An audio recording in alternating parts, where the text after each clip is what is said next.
Сотрудниками службы государственной безопасности сопровожден за пределы Республики Абхазия гражданин Российской Федерации Кобахидзе Отари Георгиевич, 1962 года рождения, въехавший в республику по паспорту гражданина России. Гражданин Кобахидзе в сопровождении своей дочери посещал город Сухум, где участвовал в съемках видео, содержавшего лозунг «Вернулся на родину спустя 33 года». После появления видео, вызвавшего широкий общественный резонанс, последовала незамедлительная реакция сотрудников СГБ, которые прибыли в Гагарский район, где находился на тот момент гражданин Кобахидзе.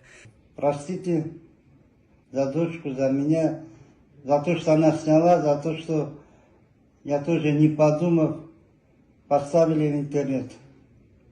Простите абхазский народ за то, что так получилось.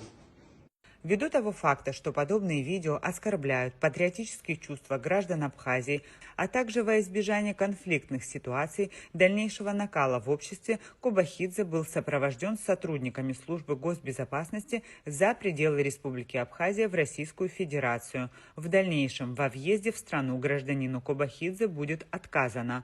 В СГБ также предупреждают, что будут оперативно реагировать на подобные деяния.